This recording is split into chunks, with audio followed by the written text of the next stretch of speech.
প্রিয় শিক্ষার্থী বন্ধুরা, কেমন আছো সবাই? আশা করি সবাই ভালো আছো। তো আজকে তোমাদের আমি নবম দশম শ্রেণীর উচ্চতর গণিতের 11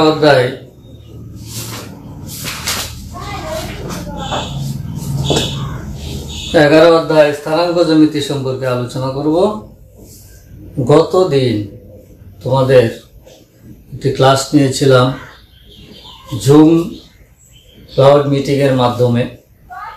সেখানে আমি ওই স্থানাঙ্ক জ্যামিতির স্থানাঙ্ক তো বুঝো, স্থানাঙ্ক সেটা গত ক্লাসে বলেছিলাম।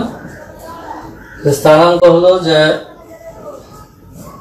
কোনো বিন্দুর স্থানাঙ্ক হচ্ছে ওই বিন্দুটা এক্স এবং ওয়াই অক্ষ থেকে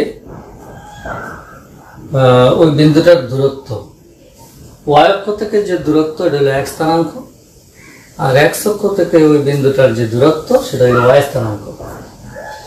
তাহলে স্থানাঙ্ক জ্যামিতি বলতে এখানে দুইটা বিন্দু যদি একটা দেওয়া থাকে কোনো তলে, সে দুইটা বিন্দুর স্থানাঙ্ক থেকে আমরা ওই দুইটা বিন্দুর দূরত্ব নির্ণয় করতে শিখেছি। ওই দুইটা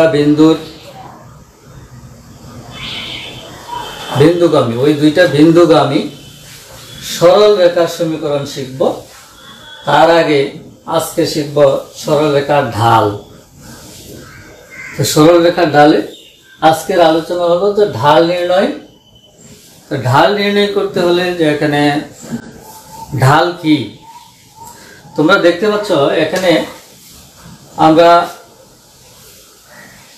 একটা গ্রাফ পেপারে এক্স ও এক্স একটা এক্স অক্ষ এবং ওয়াই অক্ষ, এই দুইটা অক্ষরেখা অবিন্দুতে ছেদ করছে। সে অবিন্দুর ওই এক্স অক্ষের ডান দিকে বা প্রথম কোয়াড্রেন্টে একটা বিন্দু যার স্থানাঙ্ক হচ্ছে x1 y1 এবং বি একটা বিন্দু যার স্থানাঙ্ক হচ্ছে x2 y2। এই যে এবি যদি যোগ করা হয় তাহলে একটা সরল রেখা পাওয়া যায়। আসলে এই সরল রেখাটা এবি রেখার সাথে কতটুকু আনত বা স্লোপিং অবস্থায় আছে সেটা হচ্ছে ঢাল। এক্স অক্ষের ধনাত্মক রেখার সাথে ওই এবি রেখাটা যে কোণ উৎপন্ন করে সেটি হচ্ছে ঢাল। অর্থাৎ ঢাল এখানে হবে, এই ঢালটা হবে ঢাল হবে tan থিটা। এখানে এক্স অক্ষের ধনাত্মক অক্ষের সাথে ধনাত্মক রেখার সাথে যে থিটা কোণ উৎপন্ন করলো সেই থিটা কোণের tan দেয় হচ্ছে এই এবি রেখার ঢাল। তাহলে এখানে এবি রেখার ঢালটা যদি আমরা নির্ণয় করি তাহলে ঢালকে আমরা সাধারণত m দিয়ে প্রকাশ করি। m ইকুয়াল টু ঢাল m ইকুয়াল টু হবে y স্থানাঙ্কের পরিবর্তন, অর্থাৎ y2 minus y1 divided by x2 minus x1। এটা হবে আমাদের ঢাল নির্ণয়। যদি একটা দুইটা নির্দিষ্ট বিন্দু দেওয়া থাকে এবং বি দুইটা নির্দিষ্ট বিন্দু দেওয়া থাকে, সে ওই নির্দিষ্ট দুইটা বিন্দুগামী সরল রেখার ঢাল কি হবে সেই ঢালটা যদি তুমি বের করো তাহলে ঢাল m হবে y2 minus y1 divided by x2 minus x1। এটা হচ্ছে ঢাল নির্ণয়। এখন এই ঢাল নির্ণয় করতে গিয়ে আমরা একটা রেখার উপরে তিনটা বিন্দু থাকতে পারি।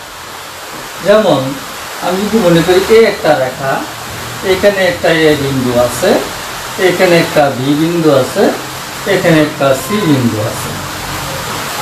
এখন এই যে এ বি সি একই রেখায় অবস্থিত, এই একই রেখায় অবস্থিত কিনা সেটা আমরা কিভাবে প্রমাণ করব? সেই এবি রেখা এবিসি রেখা এবিসি তিনটা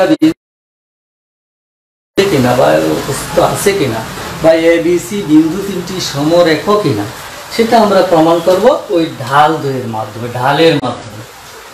যেমন এইখানে যদি এক্স এর একটা বিন্দু থাকে এক্স ওয়াই, বি বিন্দুটা থাকে যদি x1 y1, সি বিন্দু যদি থাকে x2 y2, তাহলে আমরা এই সরলরেখার স্লোপ বা ঢাল এই এসি রেখাটা যতটুকু আনত এবি রেখাটাই কিন্তু ততটুকুই আনত, বা বিসি রেখাটাই কিন্তু ততটুকুই আনত অবস্থায় আছে এক্স অক্ষের ডান দিকে ধনাত্মক কোণের সাথে, এই ধনাত্মক কোণের সাথে।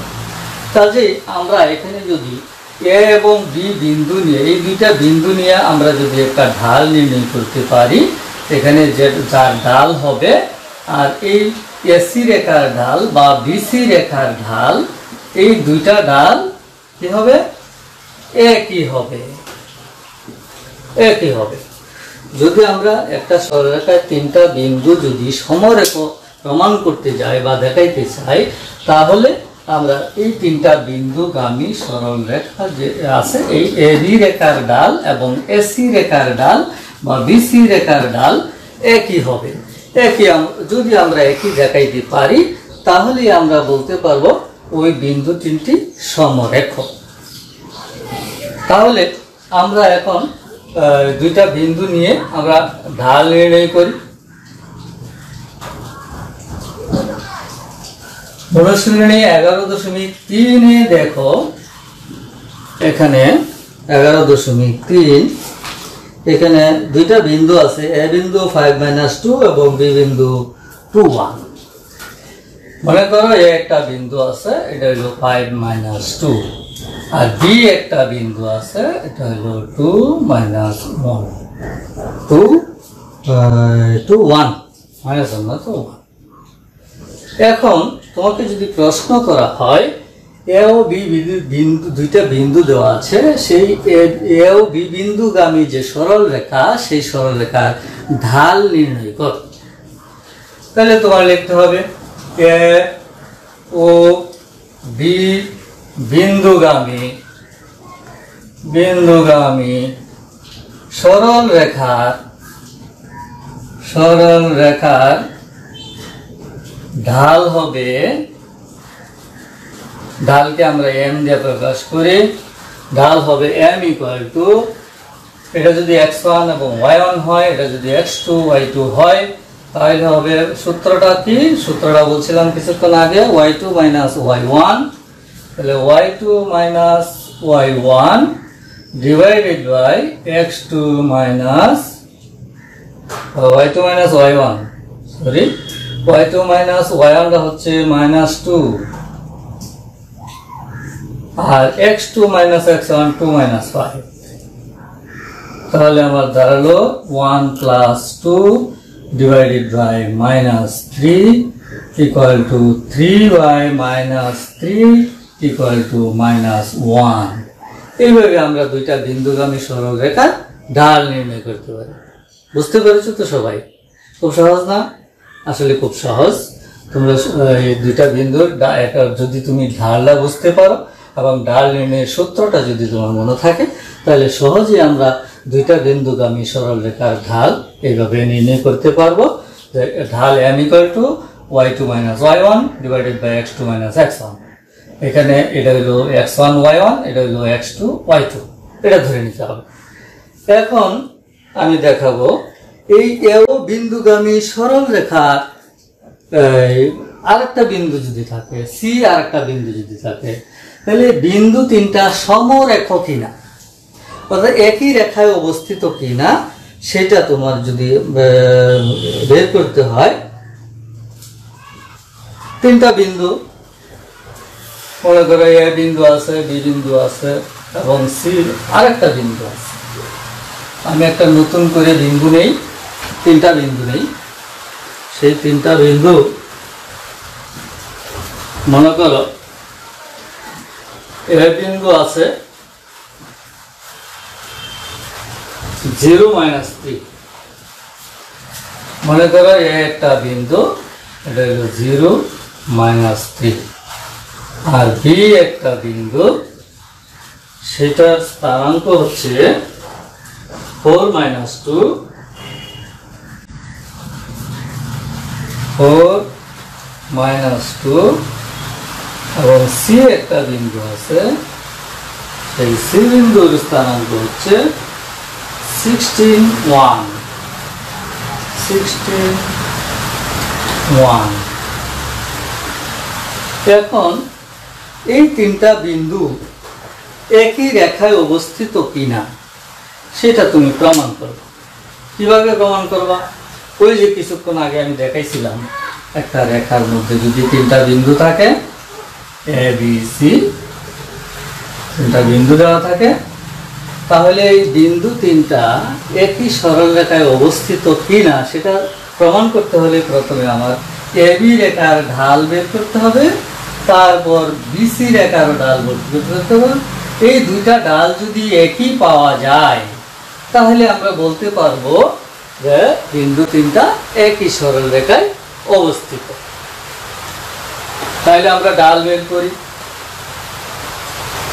প্রথমে আমরা এবি রেখার ঢাল বের করি। এবি রেখার ঢাল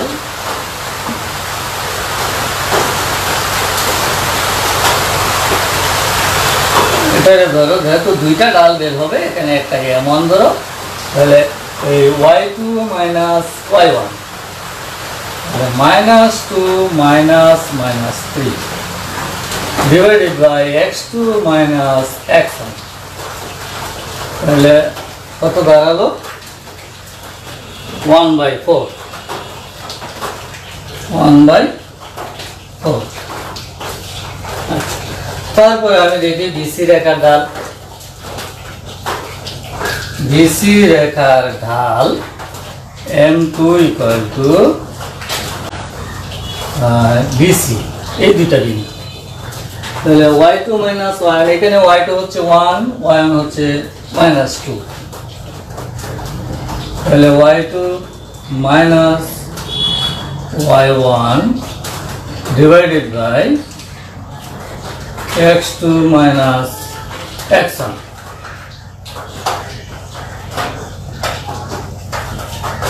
তাহলে কত দাঁড়ালো? 3/12 ইকুয়াল টু 1/4। তাহলে দেখা গেল যে এবি রেখার ঢাল এবং বিসি রেখার ঢাল দুইটা 1/4, অর্থাৎ m1 এবং m2 দুইটা সমান। যেহেতু এবি রেখার ঢাল এবং বিসি রেখার ঢাল একই, তেমনি ভাবে আরেকটা হবে এসি রেখার ঢালও কিন্তু একই হবে। এ এবং সি, ওই দুইটা বিন্দুর ঢালও কিন্তু একই হবে। তাহলে তুমি লিখতে পারো যেহেতু m1 ইকুয়াল টু m2, অর্থাৎ এবি রেখার ঢাল এবং বিসি রেখার ঢাল একই,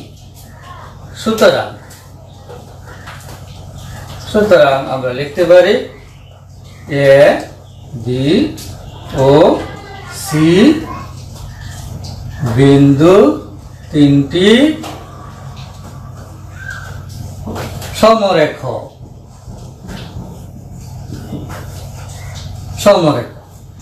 তাহলে আমরা ঢাল নিয়ে আলোচনা করলাম, ঢাল কি, এবং এই ঢাল থেকে আমরা তিনটা বিন্দু একই সরল রেখায় কিনা সেটা আমরা দেখলাম।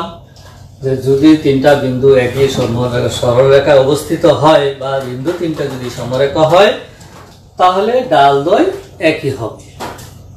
এতক্ষণ দেখলাম। এখন আমরা দেখব যে দুইটা বিন্দু দিয়ে অতিক্রান্ত সরল রেখার সমীকরণ কিভাবে নির্ণয় করে। সরল রেখার সমীকরণ, সরল রেখার সমীকরণ মনে করা যে এ এবং বি দুইটা বিন্দু, এবং বি দুইটা বিন্দু, এই দুইটা বিন্দুগামী সরল রেখার সমীকরণ বের কর। সরল রেখার সমীকরণের সূত্রটা হবে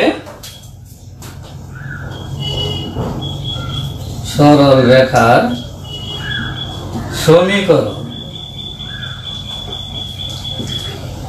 সূত্রটা হবে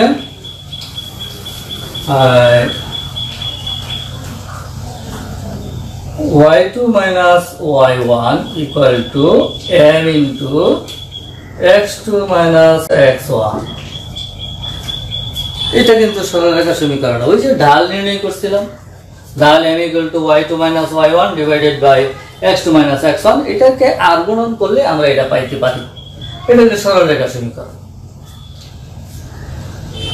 তাহলে এখানে y2 - y1 এর পরিবর্তে এখানে আমরা কিন্তু যেহেতু সরলরেখা সমীকরণে দুইটা চলক থাকবে, সেই চলকের মধ্যে একটা x চলক আর একটা y চলক। তাহলে এখানে y2 না হয়ে y - y1 x - x1, এই সূত্রটা লিখতে হবে। তো y - y1 = m × x - x1, এটা সরলরেখা সমীকরণ। তো সরলরেখা সমীকরণে আমার কি করতে হবে, x1 এবং y1 এই দুইটা বিন্দু, একটা বিন্দুর স্থানাঙ্ক হচ্ছে x1 এবং y1, আর m-টা হচ্ছে ঢাল।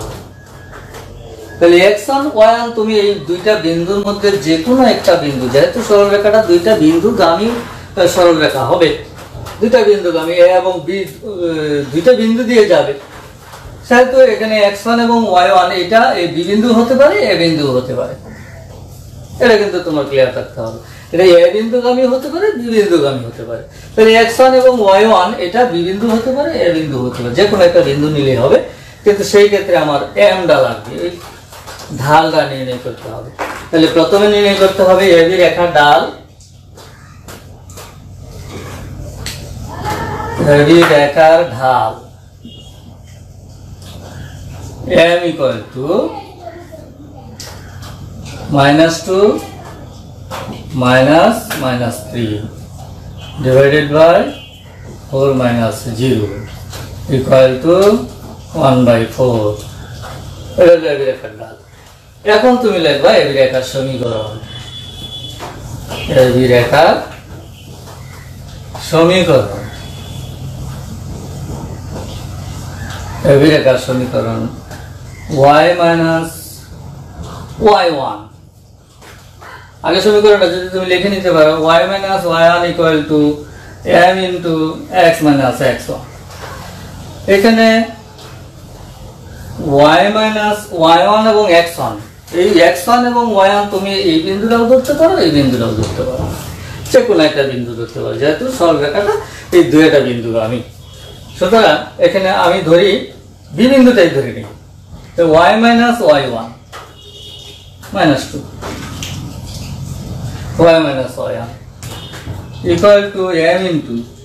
m মানে 1/4, তাহলে x - x1, x1 হলো 4। তাহলে সমীকরণটা দাঁড়াচ্ছে y + 2 = 1/4 × x - 4। এখানে যদি সমীকরণটা বীজগাণিতিক সমীকরণ আকারে সাজানো যায়, তাহলে আমরা এই ভগ্নাংশ যদি উঠে দিই, তাহলে 4y + 8 = x - 4। আরো সাজানো যায়, দুইটা চলক যদি একসাথে নেওয়া যায়, তাহলে হবে x - 4y = দেখো পক্ষান্তর বিধি অনুসারে, আমি সরাসরি করছি যে পক্ষান্তর বিধি অনুসারে x - 4y = আমি কিন্তু 4y-টা ডান দিকে নিয়ে যাই, তাহলে এইটা যদি আমি ডান দিকে নিয়ে যাই, তাহলে কি হবে, প্লাসটা মাইনাস হবে, এটা মাইনাসটা প্লাস হয়ে যাবে, প্লাসটা মাইনাস হয়ে গেল, তাহলে এখানে এক্সটা প্লাস রয়ে গেল, 8 এইদিকে যায় মাইনাস হয়ে যাবে, তাহলে -2। এটা হলো একটা সমীকরণ, ab রেখার সমীকরণ।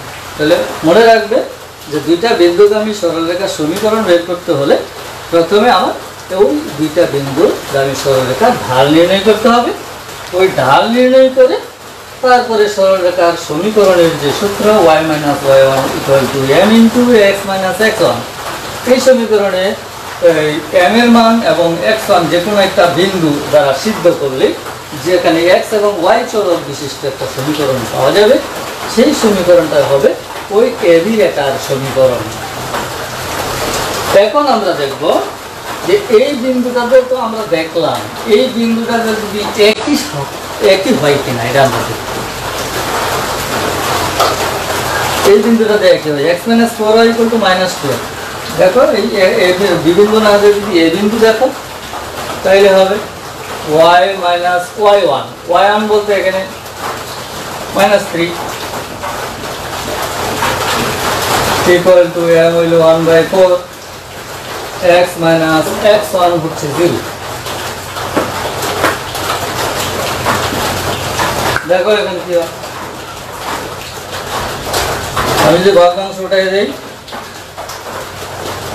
4y এটা যদি গুণ করি প্লাস তাহলে +12 equal to x। দেখো একই জিনিস আসতেছে, তাহলে x - 4y - 12 by equal to -12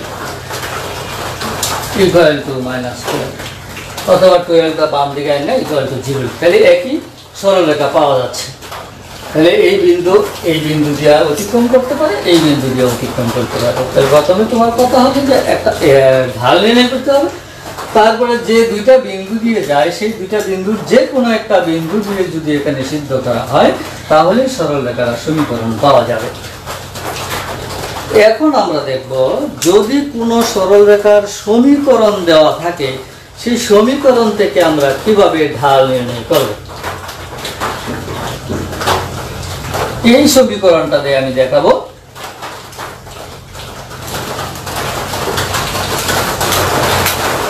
এই সমীকরণটা দিয়ে আমি দেখাবো।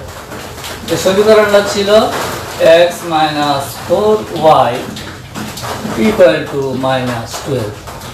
এই সমীকরণটার ঢাল নির্ণয় করবো। এখন কিন্তু তোমার বিন্দু দেওয়া নেই, হ্যাঁ, ঢাল নির্ণয় করতে হবে, শুধু সরলরেখার সমীকরণ দেওয়া আছে। সমীকরণ যেহেতু দেওয়া আছে তাহলে এই সমীকরণ থেকে আমরা কিভাবে ঢাল নির্ণয় করব সেটার পদ্ধতি হলো এই সমীকরণটা যেটা দেওয়া থাকবে সেটা থেকে তুমি y এর মান বের করবে, y চলকের মান বের করবে। যেমন আমরা যদি y চলকের মান এখান থেকে বের করি তাহলে এখানে লিখতে পারি 4y = x + 12। 4y = x + 12 লেখা যায় কিনা? আমি কিন্তু পক্ষান্তর করছি এটা। 4y = x + 12।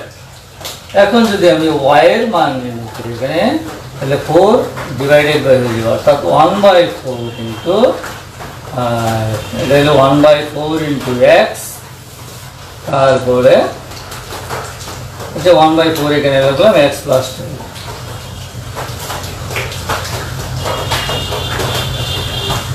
বা y = 1/4x + 3। এইভাবে দুইটা চলকের সমীকরণ থেকে y চলকের মান বের করবা। সেই y চলকের মান বের করলে এখানে অপর চলক x চলকের যে সাংখ্য সহগটা হবে সেই সাংখ্য সহগটাই হবে ওই সমীকরণের ঢাল। সুতরাং সমীকরণটির ঢাল